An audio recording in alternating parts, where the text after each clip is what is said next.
gonna be making a really easy and delicious salsa verde. I got these tomatillos from my CSA. So all you're gonna do is remove the husks.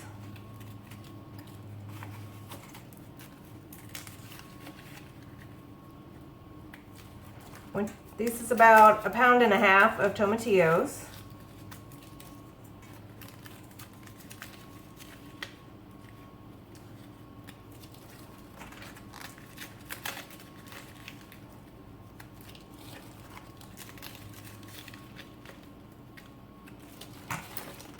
They're a little bit sticky on the inside. It reminds me a lot of a ground cherry.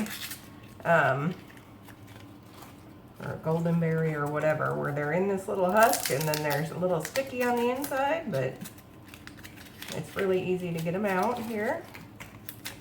I'm gonna give these a quick rinse and then we'll proceed. We're gonna roast our vegetables before we blend it together. It gives it a better taste, a better texture. Makes it all better.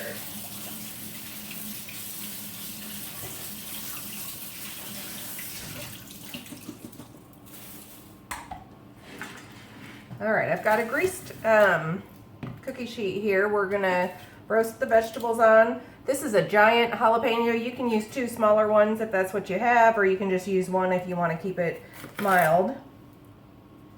We'll go ahead and remove most of the seeds here so that we're not begging for mercy later.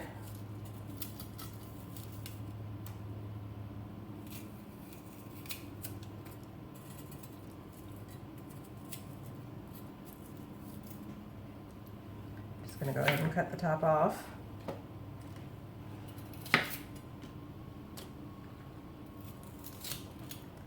My brother's making some homemade carnitas tonight, so the tomatillos came at the perfect time to have a little salsa verde to go with them.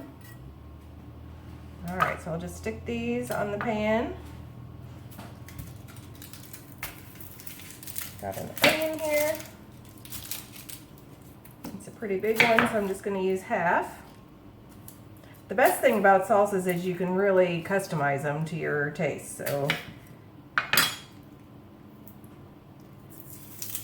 it's pretty easy. Foolproof. You can mess with it and not really have to worry about the cake not baking correctly or the bread not rising or whatever. It's just pretty easy.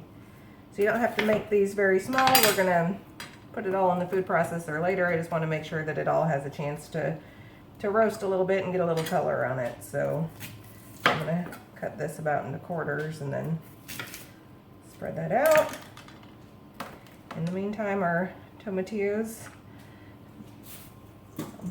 mostly dry. We'll cut them in half and put them cut side down on the pan.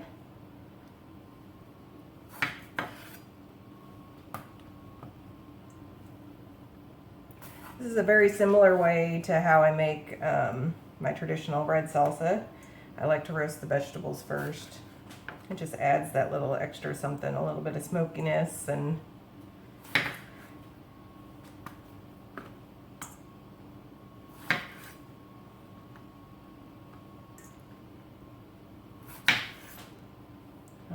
so I'm going to put these in a 400-degree oven for about 25 minutes. You want them to take on a little bit of color. If you really like them to have some color, you can switch it over to a broiler at the end and really char up the outside. So that's kind of a personal preference too. All right, there we go, ready for the oven. As you can see, we've got our tomatillos and our onion and jalapenos nice and roasty.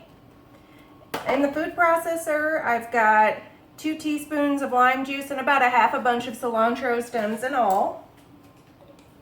I'm gonna put 1/2 teaspoon of garlic powder in. You can use a couple cloves of fresh garlic if you have it. I don't happen to have any on hand today, so I'm using powder. 1/2 teaspoon of cumin. And 1/2 teaspoon of salt.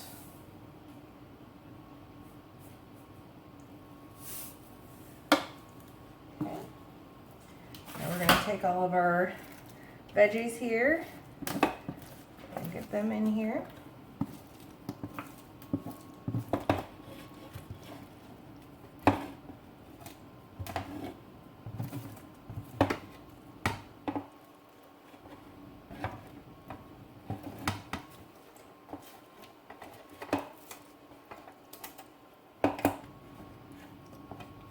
tomatillos taste a lot better cooked than raw, so you don't want to skip the roasting step if you can avoid it. Really doesn't take that much effort. You do want to let them cool down a little bit before you do this. You don't want to cook your cilantro or have a bunch of steam building up in your food processor. So it doesn't take very long. These have been sitting out for about, I don't know, maybe 10 minutes, and they're already pretty cooled. We'll give it a few pulses to get it started, and then you can do it as chunky or as smooth as you like. I'm going to go relatively smooth.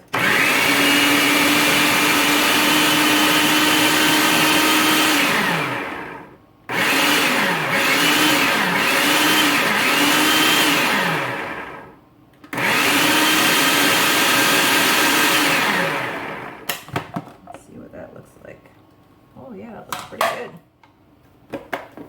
It's a nice thick salsa, perfect for dipping your chips in or for putting on your tacos or your carnitas without them spilling all over the place. So that's going to be really good. All right, if you need the recipe, I'll put a link to the printable recipe below.